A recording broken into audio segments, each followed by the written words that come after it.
ना पूछो नंदी से भक्ति क्या है, वो तो स्वयं उत्तर है शिव का। बैठा है जो वो द्वार पर स्थित, वही मार्ग है ईश्वर तक का। नमस्कार दोस्तों, स्वागत है आप सभी का इंडियाज प्योरिटी की एक और नई वीडियो में। दोस्तों, हिंदू धर्म की परंपराओं और कथाओं में भगवान शिव का स्थान अत्यंत विशेष है। वो देवों के देव महादेव हैं, सृष्टि के संहारक, योगियों के योगी और सरल हृदय से भक्तों के वशीभूत होने वाले भोलेनाथ। उनके साथ एक अद्भुत प्राणी जो सदैव जुड़ा रहता है, वो है नंदी बैल।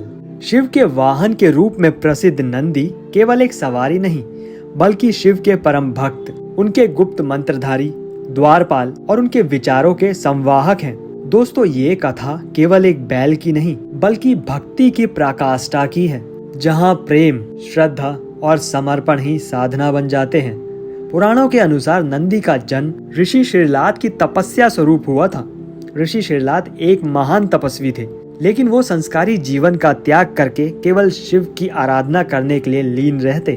वो किसी संस्कारी मोह में नहीं पड़ना चाहते थे। परंतु एक दिन देवताओं ने उन्हें उपदेश दिया, तुम अमरत्व प्राप्त करना चाहते हो, परंतु तुम्हारा वंश नहीं है। तुम्हारे बाद तुम्हारे तप का उत्तराधिकारी कौन होगा? ये बात सुनकर श्रीलाद ऋषि को चिंता हुई।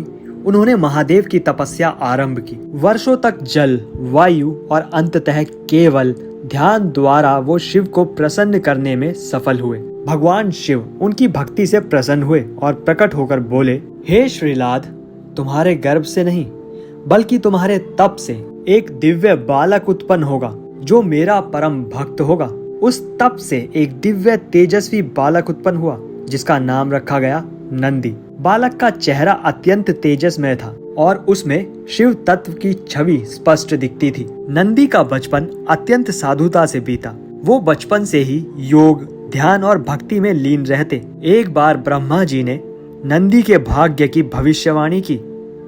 ये बालक एक दिन स्वयं भगवान शिव का प्रियतम सेवक और वाहन बनेगा। ये बात सुनते ही नंदी अत्यंत प्रसन्न हुए और संकल्प लिया कि वो अपना जीवन केवल शिव की भक्ति में ही समर्पित करेंगे। दोस्तों, अब यहाँ प्रश्न उठता है कि जब नंदी मानव रूप में थे, तो फिर वो बैल कैसे बने?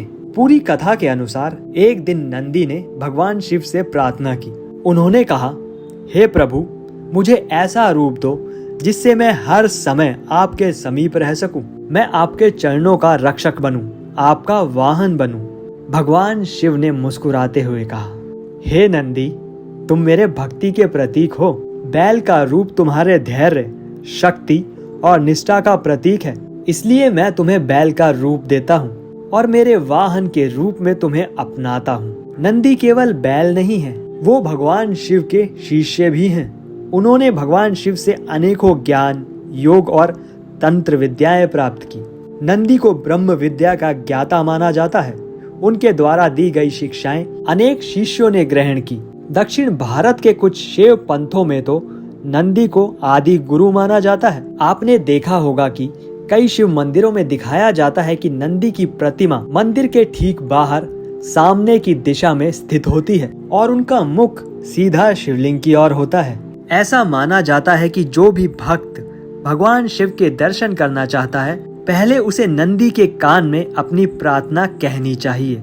नंदी वो संदेश सीधा शिव तक पहुंचाते हैं। जो नंदी के कान में कहे, वो सीधा भोलेनाथ तक पहुंचे। भगवान शिव तक पहुंचने का मार्ग नंदी से होकर ही जाता है। दक्षिण भारत में नंदी का मंदिर विशेष रूप से प्रसिद्ध है। मैसूर का नंदी मंदिर, जहां विशाल नंदी प्रतिमा स्थित है। नंदी की मुद्रा हमेशा एकाग्र होती है। उनकी आंखें बंद या शिवलिंग पर केंद्रित होती हैं। वो कहते हैं ना, साधक को संसार से नहीं, केवल अपने ईश्वर पर दृष्टि रखनी चाहिए। वो ना बोले ना डोले, बस शिव में लीन हो जाए। नंदी केवल भक्ति नहीं, बल का प्रतीक है। शिव तांडव करते हैं, संहार करते हैं और नंदी उन्हें संतुलित करते हैं। नंदी केवल बैल नहीं, एक प्रतीक है उस अखंड श्रद्धा का, उस मौन भक्ति का, उस साधक की आत्मा का, जो केवल शिव को देखता है। तो दोस्तों, अभी के लिए फिलहाल इतना ही। हम फिर मिलेंगे एक और नई धार्मिक जानकारी के साथ। हर हर महादेव।